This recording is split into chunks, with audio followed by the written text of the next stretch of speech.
वळूयात पुढच्या बातमीकडे। बातमी पंतप्रधानांनी आवाहन केल्यानंतर आता राज्यातल्या नेत्यांनी काही बदल केलेत। मुख्यमंत्र्यांसह सर्वच मंत्र्यांच्या ताफ्यातल्या वाहनांची संख्या त्यामुळे अर्ध्यावर आल्याचं पाहायला मिळतंय। मंत्री आणि अधिकाऱ्यांचे विदेश दौरे देखील रद्द करण्यात आलेत। अत्यावश्यक सोडून विशेष विमान हेलिकॉप्टर दौरे देखील नको असे स्पष्ट संकेत मुख्यमंत्री देवेंद्र फडणवीसांनी दिलेत। उच्चस्तरीय बैठकीत मुख्यमंत्री देवेंद्र फडणवीसांनी हा निर्णय जाहीर केला। इंधन आणि परकीय चलन बचतीच्या अनुषंगाने पंतप्रधान नरेंद्र मोदी यांनी केलेल्या आवाहनाला प्रतिसाद म्हणून मुख्यमंत्री देवेंद्र फडणवीसांनी 2 उच्चस्तरीय बैठका घेतल्या। विविध उपाययोजनांचा आढावा त्यांनी घेतला आणि काही सूचना देखील केल्या, काही निर्णय देखील जाहीर केले। आम्ही निर्णय केलेला आहे, मुख्यमंत्र्यांसहित मंत्र्यांचे कॉन्वॉय हे छोटे आम्ही करतो।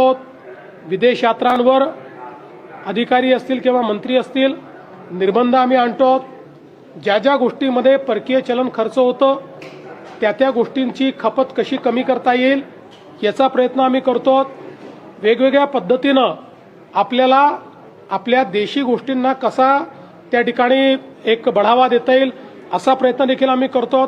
एका दिवसात होणार नाहीये, पण आपण सगळ्यांनी मिळून प्रयत्न केला तर निश्चितपणे आपण हे पूर्ण करू शकतो। आणि केवळ 6 महिने जर देशाच्या प्रधानमंत्री मोदयांनी मागितले असतील तर तेही न देणं हे अतिशय अयोग्य ठरेल। आपल्याला खरं म्हणजे मला विरोधी पक्षांना सांगायचं आहे की ज्यावेळी वैश्विक संकटाची परिस्थिती असते त्यावेळी जर देशाच्या प्रधानमंत्री मोदयांनी काही उपाययोजना सांगितल्या तर त्या उपाययोजना तुम्हाला करता येत नसतील तर किमान थट्टा मस्करी तरी करू नका।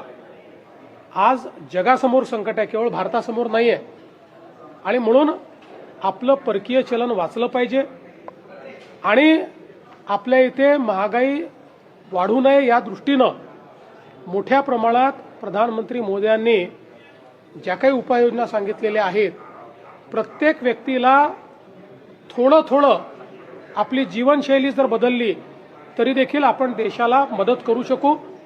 6 महिन्याकरता जर प्रधानमंत्री मोदयांनी देशवासियांना आव्हान केलं आहे तर मला विश्वास आहे की भारतातले आपले देशवासी त्या बाबतीत मदतच करतील।